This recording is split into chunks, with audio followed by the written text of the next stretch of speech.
alguns dos meus médicos a seguinte expressão: Davi, você tem que comer menos.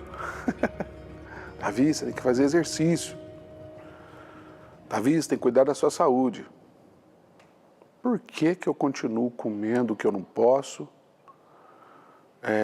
com a vida sedentária, teimando em viver uma vida contraditória àquilo que os médicos falam? Porque isso está em mim, cara.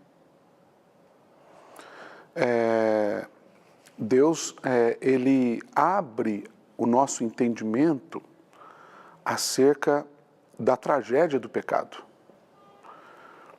O pecado, por exemplo, é sinônimo de morte.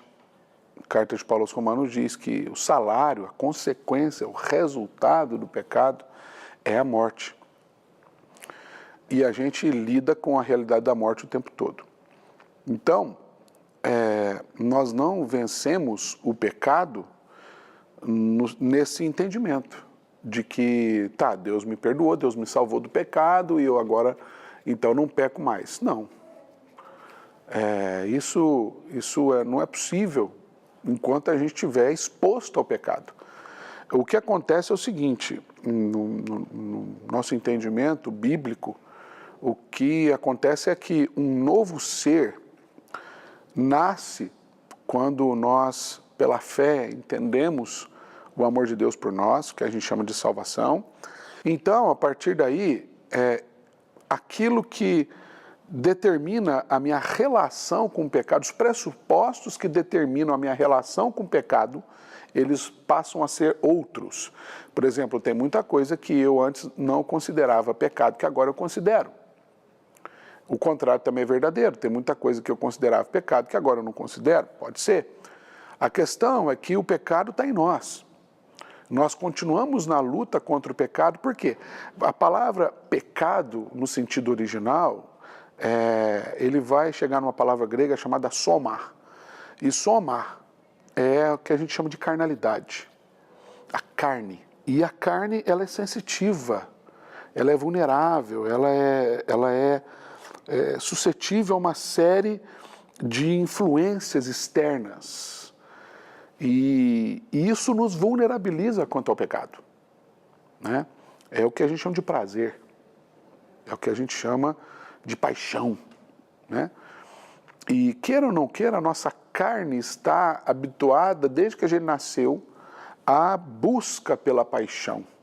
O apóstolo Paulo, inclusive, conseguiu traduzir bem essa luta quando ele dizia assim: o mal que eu quero eu não faço, mas o bem que eu não quero, isso eu faço.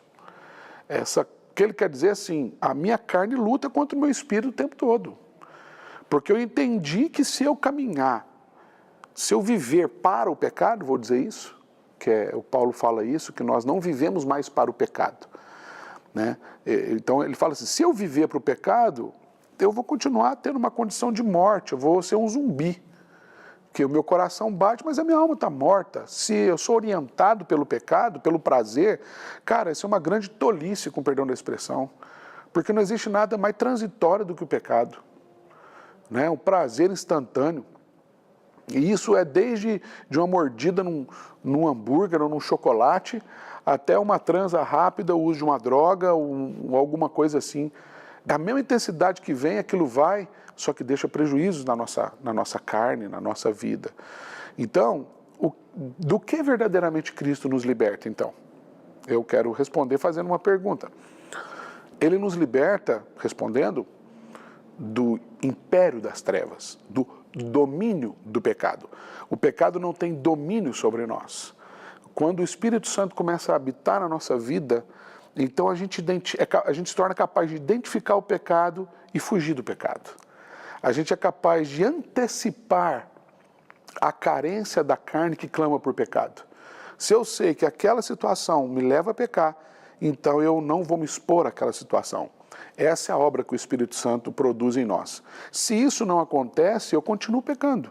Na verdade, mesmo isso acontecendo, eu continuo pecando, porque a gente continua vulnerável.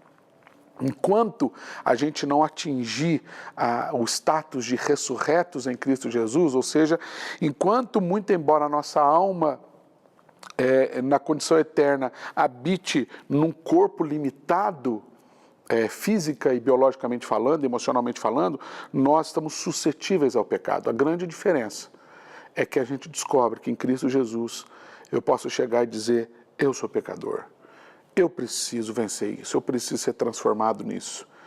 E aí a sensação de restauração toma conta da gente e a gente levanta dali, toca o barco e olha, a melhor forma de vencer o pecado não é não pecando, mas é entendendo que em Cristo a gente nunca vai ter uma segunda chance. Nunca haverá uma segunda chance em Cristo Jesus. Nós sempre teremos mais uma chance. Não tem segunda, terceira, quarta, sempre tem mais uma. E isso é graça, isso é maravilhoso. Enquanto a gente estiver aqui, Deus está investindo na nossa vida, Deus está operando na nossa vida grandes coisas e coisas maravilhosas e a gente vai se tornando uma criatura cada vez mais parecida com Jesus. Eu acho que é por aí.